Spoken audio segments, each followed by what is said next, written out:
Buen día. Se abre la audiencia en vista pública en el expediente 6479 del año 2016, formado por apelación de sentencia en amparo en la acción promovida por el Instituto Guatemalteco de Seguridad Social contra la Sala Quinta de la Corte de Apelaciones de Trabajo y Previsión Social.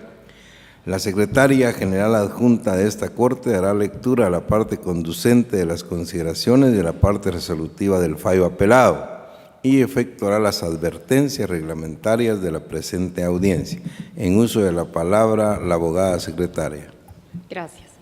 Es acto reclamado en el presente amparo la sentencia del 4 de septiembre del 2015 emitida por la Sala impugnada que confirmó la del 3 de febrero de 2015 proferida por el juez 13º de Trabajo y Previsión Social del Departamento de Guatemala con la modificación en cuanto a dejar sin efecto las costas judiciales para la autoridad patronal dentro del juicio ordinario laboral para el pago de indemnización y prestaciones laborales promovido por Walter Francisco Curly Penados contra el Instituto Guatemalteco de Seguridad Social.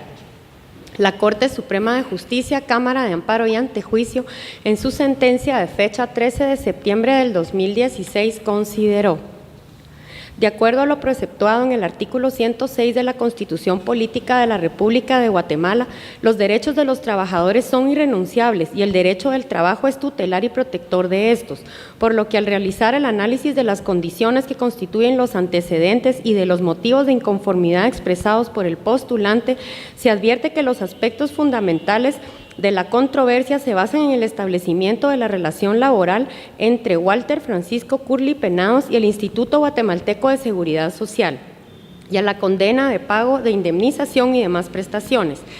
Hechos que, de acuerdo a los autos procesales, quedaron plenamente esclarecidos en la jurisdicción ordinaria y no corresponde a este tribunal hacer apreciación alguna de los mismos. Por otro lado, tal como lo determinó la autoridad impugnada, la entidad patronal pudo redarguir de falsedad lo reclamado por el señor Curly Penados en el momento procesal oportuno y no pretender a través del amparo que este tribunal se convierta en una tercera instancia, ya que de admitirse tal circunstancia se contraviene la naturaleza subsidiaria y extraordinaria del mismo, configurándose como una infracción a lo preceptuado por el artículo 211 de la Constitución Política de la República. Esta Cámara, por lo anteriormente considerado, determina que la Sala impugnada al emitir el acto reclamado no produjo agravio al postulante, pues emitió su juicio valorativo de los extremos expuestos a su conocimiento y actuó de acuerdo a lo establecido en el artículo 372 del Código de Trabajo. En consecuencia, al no encontrar vulneración a derecho fundamental que deba ser reparado por la vía constitucional, por haberse juzgado este caso conforme a la ley, el amparo promovido deviene notoriamente improcedente. A pesar de la forma en que se resuelve la presente acción, no se condenen costas al postulante ni se sanciona con multa al abogado patrocinante en virtud de los intereses que representa. Con base en las anteriores consideraciones, el Tribunal de Primer Grado resolvió: deniega por notoriamente improcedente el amparo planteado por el Instituto Guatemalteco de Seguridad Social a través de su mandatario especial judicial y administrativo con representación, abogado Walter Rafael Brand Stewart, contra la Sala Quinta de la Corte de Apelaciones de Trabajo y Previsión Social. No condenen costas al solicitante ni impone multa al abogado patrocinante por lo considerado. De conformidad con lo que establece el artículo 67 del Acuerdo 1-2013 de la Corte de Constitucionalidad, quien haga uso de la palabra en la presente audiencia deberá dirigirse directamente al tribunal, expresar sus alegaciones en forma oral, conforme el objeto de la vista pública previsto en el artículo 61 del referido acuerdo, y sin dar lectura a documentos, salvo que para ello se cuente con autorización previa del señor presidente, concretarse al asunto planteado, ser breve, conciso y preciso en su exposición, no proferir expresiones irrespetuosas a las partes o a los miembros del tribunal, y para la exposición de alegaciones, los intervinientes cuentan con un tiempo no mayor de 15 minutos. Es todo, señor presidente. Muchas gracias, abogada secretaria. Pueden hacer uso de la palabra el apelante y solicitante del amparo Instituto Guatemalteco de Seguridad Social por medio del mandatario especial judicial y administrativo con representación, Walter Rafael Brand, quien actúa con el auxilio del abogado Guillermo Putseis, quien queda en el uso de la palabra. Muchas gracias, distinguido señor presidente. Buenos días, distinguidas magistradas, distinguidos magistrados, representante del Ministerio Público y la secretaria. Me llama la atención porque el amparo es una garantía contra la arbitrariedad. Y recuerdo cómo vamos a hacer una diferencia entre lo arbitrario y lo ilegal. La Constitución menciona una detención ilegal, sin orden de juez. La doctrina de derechos humanos afirma que hay arbitrariedad cuando se fabrica una situación legal con el ánimo de tener un resultado, se le da carácter de legalidad y produce sus efectos. Eso es la arbitrariedad, por supuesto, en un concepto concentrado, pero se produce. Se requiere que haya un intelecto que defina una forma legal para producir un resultado que haga un daño o que perjudique. ¿Quién es el Instituto Guatemalteco de Seguridad Social? Quiero presentárselos como una entidad que viene desde antes de esta Constitución, que tiene designada una función especial dentro del Estado de Guatemala, que es la seguridad social. Esta funciona por medio de las cuotas que los afiliados contribuyen. Es decir, viene el esfuerzo y el sudor de los trabajadores y patronos, formando un fondo que va a atender necesidades muy extensas. Va a atender salud, va a atender maternidad, jubilación, y eso requiere un recurso financiero. Ese es el Instituto Guatemalteco de Seguridad Social, que es entidad del Estado. Como tal, está vinculado, obligado a funcionar de conformidad con la ley. Es decir, no es un patrono que tiene la libertad de contratar como le convenga o le parezca. De hecho, no celebra contratos de trabajo, hace nombramientos para una función pública de seguridad social. Reñido con la ley es cambiar la naturaleza de algo que la ley manda. Este caso forma parte de todos aquellos que se conocen, entre comillas, como el 029, que se dispone que resulta ser una relación de trabajo.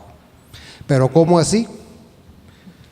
En primer lugar, ese tipo de contrataciones que no tienen nada de laboral es un mandato en cumplimiento de una ley de contrataciones del Estado que permite servicios profesionales para coadyuvar en esa delicada y necesaria función de seguridad social que por mandato constitucional el ICS debe hacer.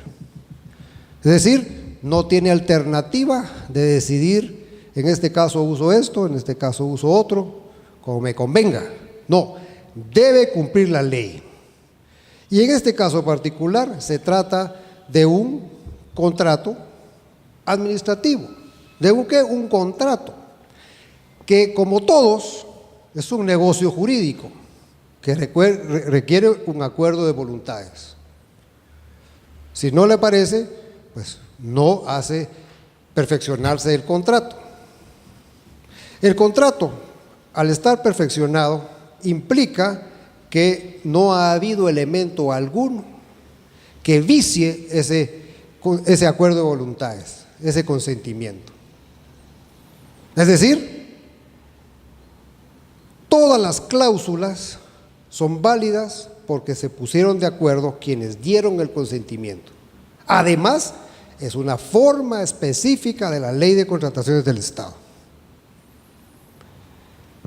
También el contrato habla de que cualquier discusión relacionada con el cumplimiento y efectos del contrato tiene una vía pactada, que es el Tribunal de lo Contencioso Administrativo. Ese es el negocio jurídico.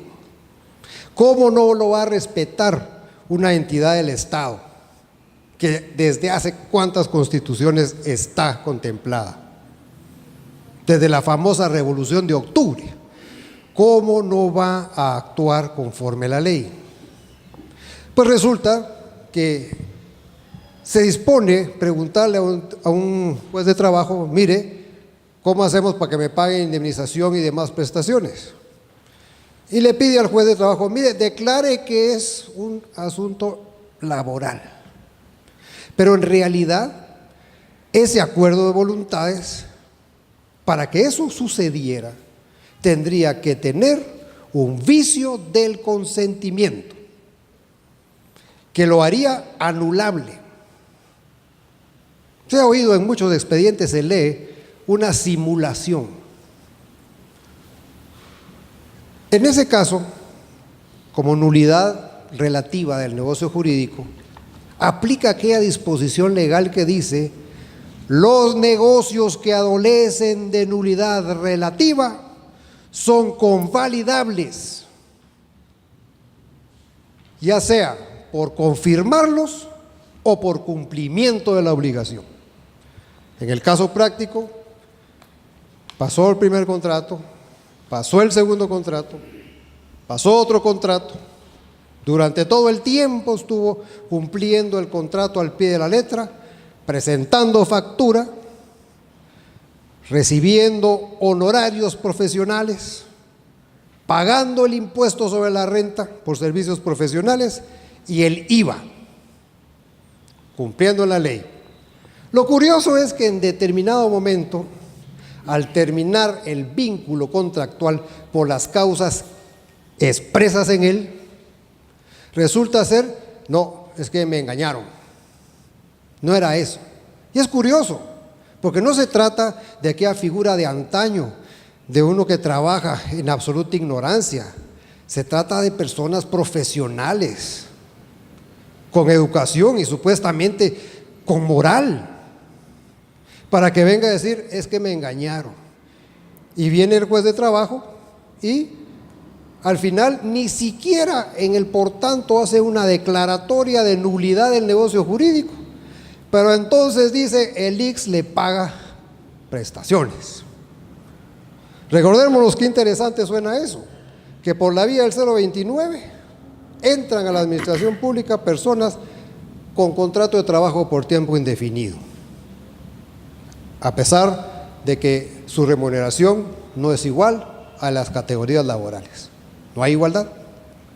Pero el tema básico es que no existe nulidad previa de un negocio jurídico. Y aquí hay un ente que va a ser contralor de todas esas situaciones, de ese tipo de contratos, el Tribunal de lo Contencioso Administrativo. No ha dicho palabra alguna. De hecho, esos contratos, a pesar de las sentencias de los juzgados de trabajo, no han perdido su validez, no han sido declarados nulos y tienen efectos que podrían subsistir. Hay responsabilidad profesional que podría exigirse. Ahora, esa es la arbitrariedad por la cual uno acude en amparo. Queremos dar a entender que ese tema es precisamente un acto arbitrario, es una arbitrariedad y tiene como incidencia aquella cantidad de millones que con esa argucia: mire, es que era contrato de trabajo, sí, pero tuvo todo el cumplimiento del contrato, nunca lo dijo y lo cumplió. El efecto legal de eso es que ya no tiene acción para pedir la nulidad del negocio jurídico, ya no, porque lo cumplió, lo convalidó. Es lo procesal, es como la nulidad consentida, ya no tiene por qué, salvo por la arbitrariedad de un tribunal de trabajo. Sabemos también que la Corte tiene una potestad de analizar todos y cada uno de los fundamentos de derecho, hayan o no sido expresados por las partes. Debido a que estamos ante una entidad del Estado que es sensible por lo escaso de los fondos y lo abundante de las necesidades, es meritorio que se reconsidere si realmente en estos casos se ha actuado con arbitrariedad y se ha pasado por encima de disposiciones legales. Que se vea si es cierto que hubo una revalidación de un contrato nulo. En primer lugar, no hay contratos nulos. Se cumplió la obligación. Ante esa circunstancia, venida a decidir que sí fue una relación de trabajo, es lo que decía al principio, cabalmente una arbitrariedad, un acto arbitrario. Y tiene por resultado, bueno, se mira en la administración pública, que no hay fondos para el tratamiento de las personas con enfermedades renales, que las personas que sufren el martirio del VIH no les pueden comprar los reactivos. Y es cierto, una de las partes que podrían ayudar es tomando en cuenta esas cantidades que se le ha quitado al ICS por la fantasía de que era relación de trabajo. Y eso es un aprovechamiento. Como repito, las personas saben perfectamente a qué se metieron. El ICS no es un patrono abusivo como cierta teoría que va a engañar a las personas. Al contrario, el ICS tiene sus pactos colectivos, respeta las contrataciones, pero no puede permitir el mal servicio público o las actividades irresponsables. Y no puede sufrir ese saqueo de sus fondos con la arbitrariedad de que, era un contrato laboral, cuando nunca se alegó esto. Se ve claramente en estos casos que existe una vía especial para que se discuta la legalidad del contrato, pero no es el Código de Trabajo ni el Tribunal de Trabajo, sino que es el Tribunal de lo Contencioso Administrativo. Nadie lo usó. Y un Tribunal de Trabajo decide, no, pobre, páguenle indemnizaciones que alcanzan a millones en forma indebida. Esto es arbitrario. Si se puede ver en el acto reclamado, se pretende que esto se alegue en la jurisdicción ordinaria. Cuando no funciona, uno no va a entrar a discutir el juicio, sino va a entrar a discutir aspectos como lo que hemos mencionado. ¿Hay o no arbitrariedad? Nos hemos dado cuenta que existe un negocio jurídico, que las dos partes, la parte que pide el dinero del ICS de una manera aprovechada, tiene pleno conocimiento de lo que está haciendo, aceptó las condiciones, es un perfecto acuerdo de voluntades y es arbitrario venir después a pretender que fue sorprendido. Y no podemos dejar a este país con situaciones jurídicas de estas, ya es suficiente. Veamos las realidades de las cosas.